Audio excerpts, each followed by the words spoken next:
নমস্কার বন্ধুরা, বেঙ্গলি সিনেটেলি গসিপে আপনাদের স্বাগত। আশা করি সবাই খুব ভালো আছেন, সুস্থ আছেন। স্টার জলসার ধারাবাহিক কথার নায়িকা সুস্মিতা দের বিয়ে ভাঙার চর্চা নিয়ে সরগরম টলিউড। এমনকি সমাজ মাধ্যমও বেশ তোলপাড় এই খবর সামনে আসার পর থেকেই। চলতি বছরের ফেব্রুয়ারি মাসে ভ্যালেন্টাইন্স ডের দিন অনির্বাণের সঙ্গে আংটি বদলের ছবি দিয়েছিলেন সুস্মিতা দে। 5 বছরের সম্পর্ক ছিল তাদের, তবে সফরটা রূপকথার মতো হলেও শেষটা অতটাও মধুর হলো না। ইন্ডাস্ট্রিতে কানাঘুষো হঠাৎ তার সম্পর্কের খবর ছড়িয়ে পড়াতে খানিক অস্বস্তিতে নায়িকা। কদিন আগেই সুস্মিতার হবু বর অনির্বাণ রায় সোশ্যাল মিডিয়ায় লিখেছেন, সুস্মিতা দে সংক্রান্ত কোনো প্রশ্ন আমাকে করবেন না, হাত জোর করা ইমোজি। ব্যক্তিগত কিছু কারণে আমরা আলাদা হয়ে গিয়েছি।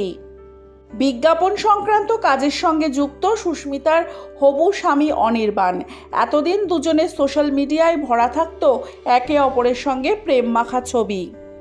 বিচ্ছেদের বিষয়ে অনির্বাণ মুখ খুললেও টেলিপর্দার কথা সুস্মিতা এখনও কোনো প্রতিক্রিয়া জানাননি।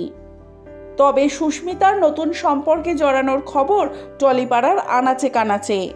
তবে সুস্মিতার মনের অবস্থা যে ভালো না তা নিয়ে নিশ্চিত তার অনুরাগীরা, যার ছাপ পড়ছে অভিনেত্রীর ইনস্টাগ্রাম স্টোরিতে। ভগবান কৃষ্ণকে নিয়ে কয়েকটি স্ট্যাটাস শেয়ার করেছেন, যার মধ্যে একটিতে লেখা, কখনো কখনো কৃষ্ণ আমাদের পরিস্থিতি ঠিক করতে পারেন না, কিন্তু আমাদের হৃদয়ের পরিবর্তন করার চেষ্টা করেন। অপর আরেকটিতে লেখা রয়েছে, আমি একটা জিনিস জানি, কৃষ্ণ কোনো দিন আমার হাত ছেড়ে দেবে না। তৃতীয়টিতে লেখা, প্রত্যেকের জীবনেই একজন বিশেষ ব্যক্তি থাকে, আমার জীবনে রয়েছে ভগবান কৃষ্ণ। ইনস্টাগ্রাম স্টোরিতে কথার মেকআপ রুম থেকে একটি মিরর সেলফিও শেয়ার করেছেন সুস্মিতা, যা দেখে বোঝা যাচ্ছে পোশাক বদলেছেন তিনি। গায়ে কালো টি শার্ট, তবে কথার লুকেই তিনি। চুলে বাঁধা বেনি, সিঁথিতে সিঁদুর, কপালে লাল টিপ। আপাতত বেশ ভালো টিআরপি পাচ্ছে এই সিরিয়াল। বর্তমানে স্টার জলসার সবচেয়ে বেশি টিআরপি দিচ্ছে এটি। সুস্মিতার সঙ্গে ধারাবাহিকে জুটি বেঁধেছেন সাহেব ভট্টাচার্য। অপরাজিতা অপু ধারাবাহিকের হাত ধরে অভিনয় জগতে পা রাখেন সুস্মিতা। এরপর বৌমা এক ঘর ধারাবাহিকে দেখা মিলেছিল তার, যদিও মাত্র 3 মাসেই বন্ধ হয় সেই মেগা। তারপর করেন পঞ্চমীতে কাজ।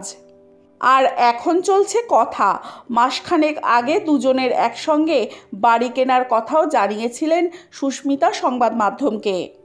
উল্লেখ করেছিলেন, ফ্ল্যাটে দুজন বিনিয়োগ করলেও তা কেনা হয় সুস্মিতার নামেই, যেখানে বিয়ের পর একসঙ্গে থাকবেন বলে ভেবেছিলেন।